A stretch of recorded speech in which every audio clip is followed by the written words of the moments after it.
Hi, boys and girls. This week we're going to talk more about comparing and contrasting. So when we compare something, we know that we are trying to figure out what's alike or what's similar about something in a story. When we contrast something, we want to find out what's not the same or what's different.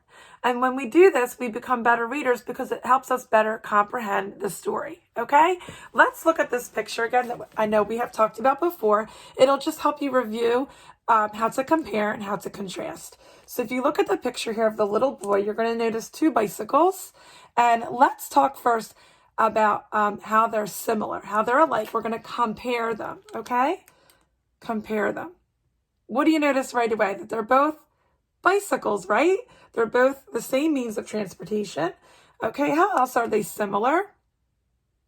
I notice here that they have two white tires, right, in the front and the back. Same with this bike. It has two white tires. And look what else they have. These parts. They have handlebars. They have seats to sit on. They have pedals to push and make the bike move. All right. So now we're going to contrast or figure out how are these bikes not the same? How are they different? Right away, what do you notice that's different about them? I notice what's different right away. Their color. This bike is purple and this bike is red. There's one more difference if you look close. This bike has training wheels and this bike does not. Training wheels, remember, are to help you ride and gain better balance as you're learning how to ride a bicycle. So some of you might be riding a bicycle that has no training wheels, and some of you still might be riding with training wheels. And either way, that's okay because it still gets you to and from places in a fun way. And riding a bike is lots of fun. So I want to recall that when we compare something, we are finding out what's alike or similar. And when we contrast them, we're finding out what's different or not the same.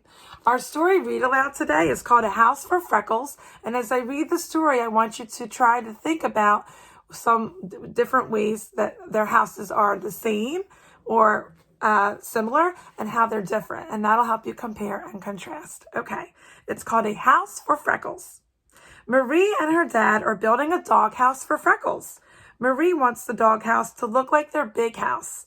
They plan, measure, and cut the boards just right. That way, the pieces will fit together tightly. Freckles does not need a leaky house. They nail boards down for a floor. They nail boards up and then crosswise to form the walls. They leave a space for the door, of course.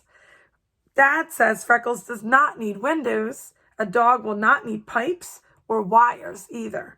The roof goes on last. Marie paints the doghouse with paint left over from the big house. Dad nails leftover shingles on Freckles' roof.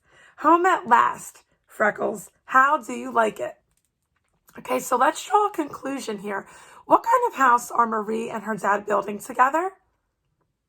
Very good. They're building a doghouse. Remember, doghouse is a compound word. When two small words come together to form one word, that's called a compound word. They're building a doghouse. So what conclusion can we make? What kind of an animal do you think Freckles is then? If they're building a doghouse, Freckles would be a dog. Very good.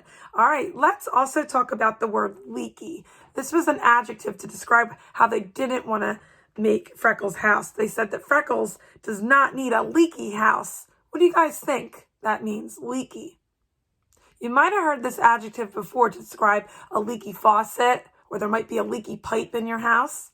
When something leaks, water is dripping that you don't want to get out, right? So when they were building the roof for Freckles, they wanted to board it up really well with their wood and their nails so that no water would get in, so that his house would stay dry for him, right? Okay, now let's try to find out information that we know by comparing, okay? In what ways are Marie's house and Freckles' house alike? We're going to compare. How are they similar? You can pause and turn and talk if you need to.